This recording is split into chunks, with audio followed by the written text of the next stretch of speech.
Okay, so I told you in the morning that I will talk about my role in Unified Automation a little bit more in my second presentation. So I'm one of the executive directors of Unified Automation, and we are doing mainly OPC UA development products. So a lot of the implementations of OPC UA use our SDKs. And I will talk a little bit about that in the FX part of my presentation. But we have also just released the OPC UA GDS implementation as a central security management service. And that's the first part of my presentation, is about the security management aspects of OPC UA. I mentioned that in the morning we have like this easy setup of OPC UA security. You more or less exchange the certificates of the client and server in the other's trust list, and you have a trusted communication relation. At least on the communication layer, there is maybe some additional user authentication on top. And this is, like I said, easy to configure. You add the certificate to trust list, it works. You remove it, it's not longer working. The problem is now there is no automatic update for that. So you need like a service plan, because these certificates expire. And if you set them to 5 years, it's even worse, because then after 5 years, the communication stops and nobody knows why. You just try to find out, and after some time you realize, okay, certificates expired. If you have some service plan, then you can maybe say, okay, after 2 years, in some downtime, we replace the certificates and then we're on the safe side. Okay, it's maybe working. But think about not only point-to-point communication, think about the case that Peter described in the morning with FX. You have many PLCs, a lot of devices that talk to each other, and you want to have that secure. And that's a pain if you need to do that manually. It's I would say impossible. So you need to have a way to manage these certificates. So I always explain that, like if you use your fingerprint to open your mobile phone or to access your mobile phone, you store, when you get a new phone, you store your fingerprint on the mobile phone, and then you can open it. And if you want to allow your wife to open it, you can save the second fingerprint. And that's the self-signed certificate. It's just some verification, but it's easy to configure once, but for 100, if you want to have 100 people get access to your mobile phone and maybe to others, that's just not working. In the certificate environment that we use, there's a solution for that. That's called certificate authority, and the basic idea is that you roll out a certificate chain. So you have a root CA that is some way on the company level, managed in a secure environment. Even maybe the root CA is in a safe and it's not even physically accessible. Then you have some factory level CA, and then you have some production line CA. And this is the level where OPC UA has now some kind of automatic management for that certificate rollout and for the update especially.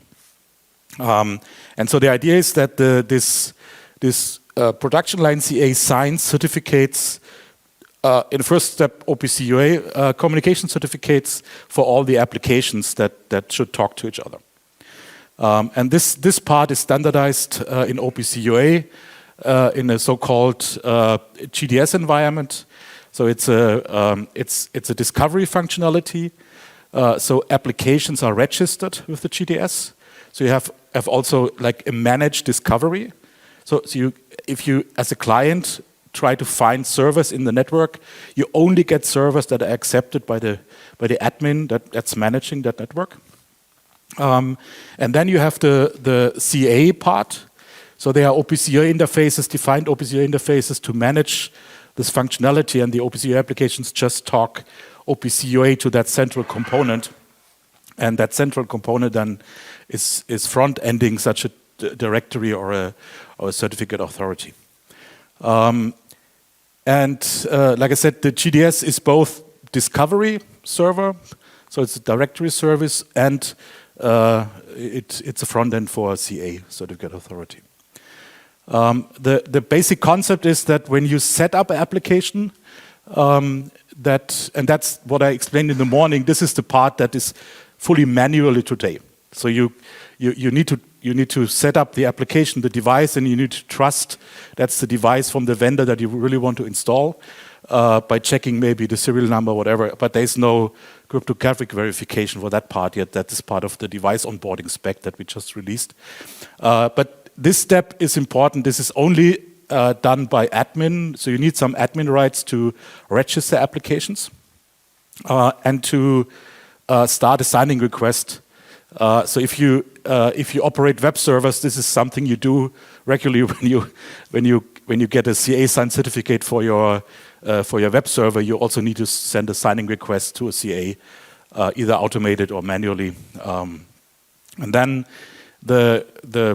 on the return, you get signed certificates for the applications.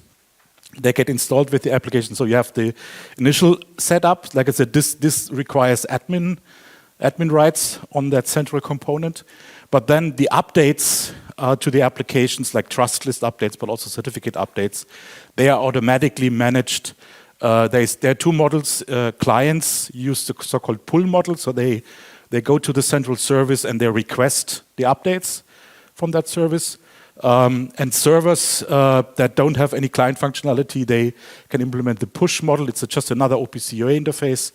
And then a GDS has typically some client functionality to push these updates down to servers. The big benefit here is any revocation or any update can be applied immediately to the devices. The clients that pull, they have typically some delay before they get the updates. So what do we provide with our product, the UA GDS, which is the central service? Is an OPC UA server, because most of the functionality is defined as OPC UA interfaces. And we have a configuration tool. There is some background management stuff that is not standardized because it's just specific to a product, how you configure that. But everything that is related to the directory functionality and to the CA certificate management, this uses standard interfaces. So even the configuration tool is just using the standard interfaces for that part, for managing the applications. And then clients can pull their updates from there, or servers can get the certificates pushed down to the servers. So that's what we provide since 2 weeks as download. So you can we have in the documentation, you can download the GDS, you can download UA Expert, you can download demo servers, and you can set up something that's just working based on like client servers in the demo mode with the GDS. So just to play with it, you don't need anything other than a few downloads from Unified Automation. Okay, that's my first part here. And the second part is a little bit more details on Peter's presentation for FX. So we were like heavily involved in the prototyping. So the demo wall has also a lot of our parts running there. And I have 2 slides for background because that was not really covered by Peter. But it's maybe then easier to understand my demo. The FX defines some communication, some relations on top of the PubSub communication between components. So they typically, if you have a controller communication, even if your data flows just in one direction, maybe the sending controller wants to get a feedback if the other controller is still alive. So there is some heartbeat functionality. So you have typically both bidirectional communication.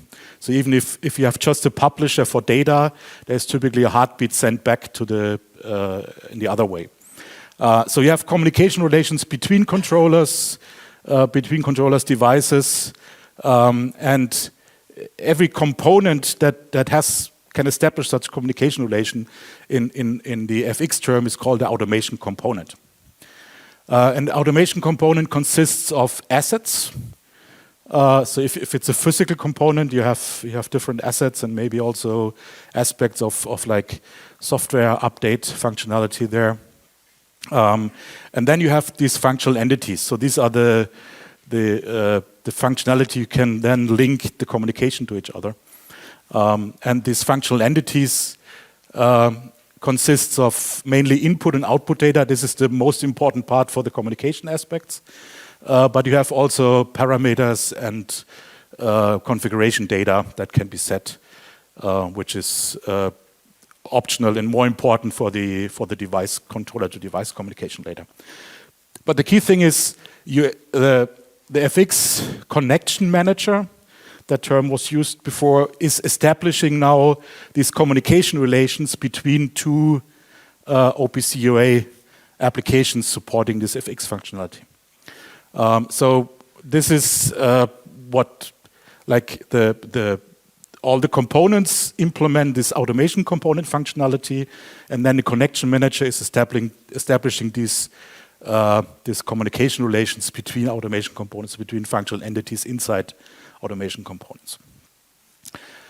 So what we provide there is we have not just the SDKs to implement such products, we have a set of tooling that is typically used not only by developers of products, also by often by system integrators, but the tool chain for the development is you have the OPC FX model, the information model provided by the FX working group.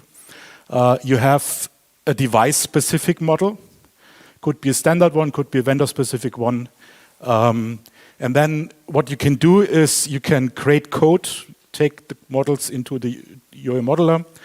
You can create code for the SDKs. And then in the easiest case, you just add your glue code to the data integration. And then you develop a product with that. And what we also provide for testing, so probably you have heard about UA Expert before, used it before. We also integrated now some FX connection management functionality for testing like the communication between automation components. So that's what I want to demonstrate here. So I have I was not able to connect my PC, so I have just 2 servers, but so I installed everything here just in the break.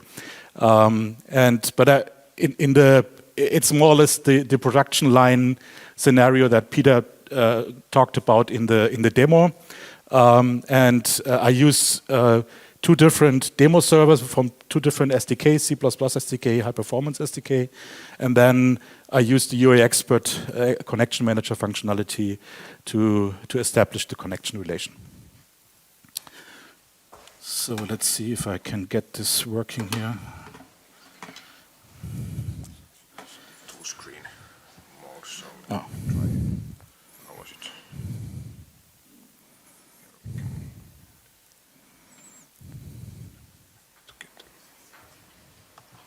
Go to this mode, maybe that's helps. Okay, thank you.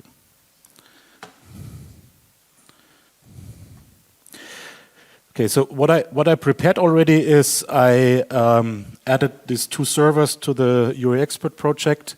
So you can, if you have used it before, you can see it. You can browse in the server address space, and there is some defined entry points for FX.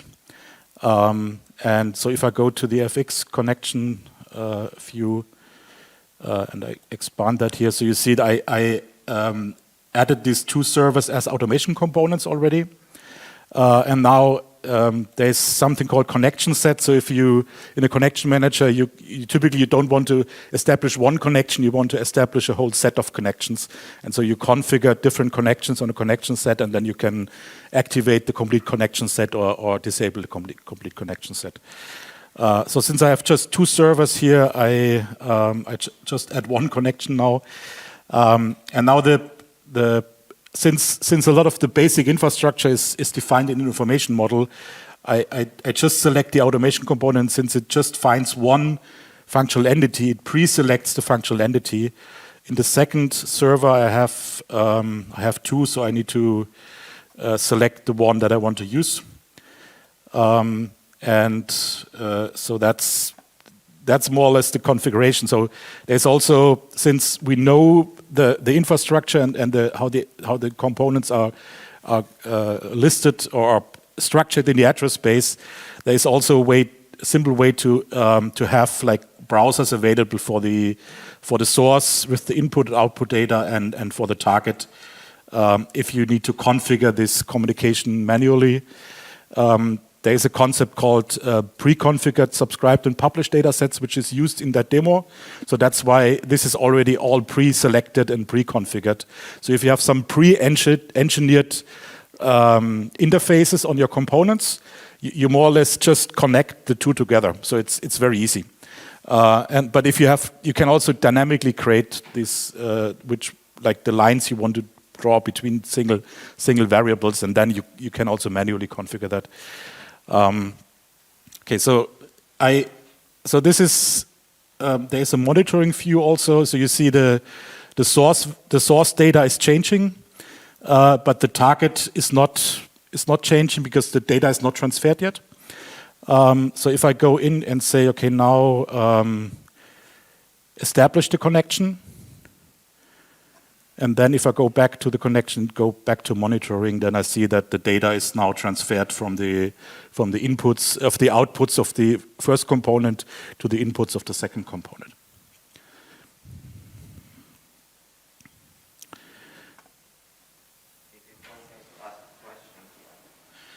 Yeah, that's I'm more or less at the end of my presentation. So yes, you're welcome to ask questions.